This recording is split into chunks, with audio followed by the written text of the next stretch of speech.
we have a 2010 Toyota 4Runner SR5 and we're changing the brakes.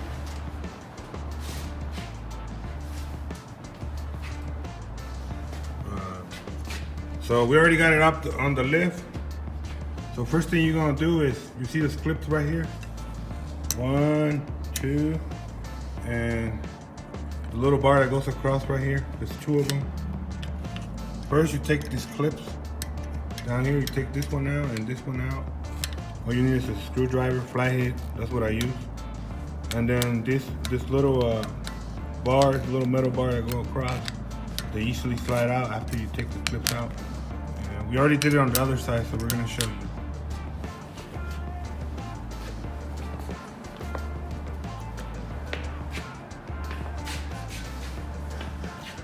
So you see right here, I already took the clip and the little bar that goes right here. You see how it slides in and slides out.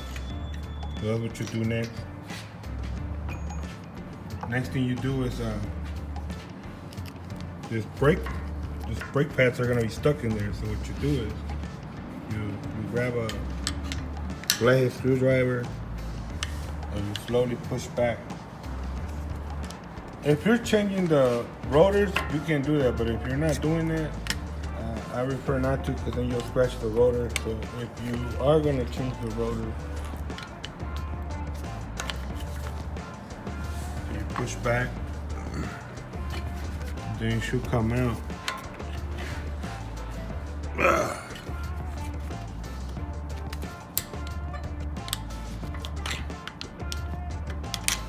That's how you push. Take them out. You see, there you go, there's your brake pad.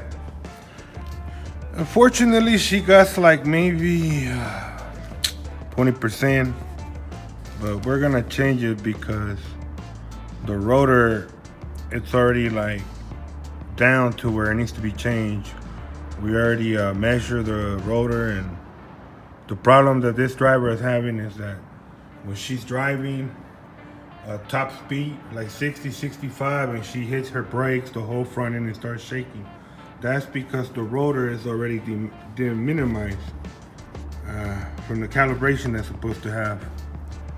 So that's why we're changing the rotors and the brake pad. So if that's your problem, that's the same way you fix it. Take your time on it. So right there, I already got the brake pad loose. Gotta play with it a little bit. We're not in a hurry, it's just drop off, so we're gonna take our time with this car.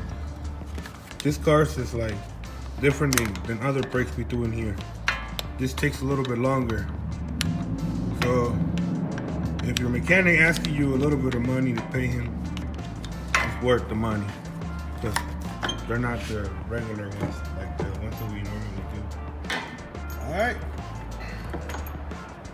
Now, to remove the caliper, I believe there's 17 millimeter in the back, right there in the back. Show them.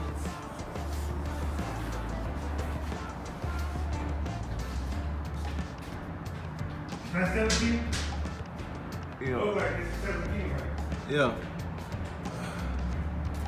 I think it's a 17. Yeah, it's a 17. So you have to remove these two, and then the caliper will come out loose. And before we do that, there's a clip up here that you gotta take it out and remove it.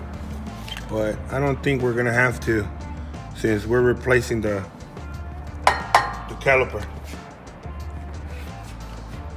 So once you remove the caliper, the rotor be in there.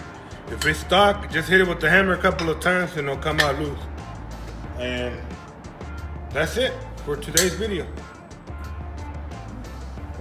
All right, so when you want to install the brake pads, what you have to do now is push the caliper back.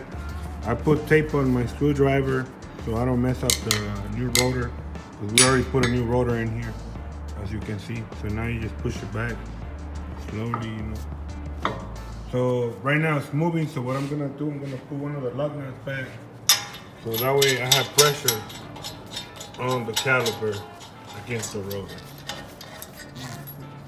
We'll put one more. There you go, one more. So that way it'll hold the rotor. So now that it's right there, now you push it back. You just go back.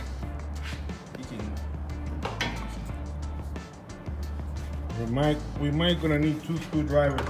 So I'm gonna put some tape on this screwdriver. I'll be right back.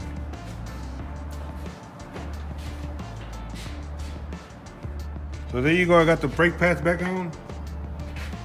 That's how they go. You push the caliper back with 2 screwdrivers like this, put tape on them so you don't scratch the shit out of the, so you won't scratch the rotor. You'll cut that out, right?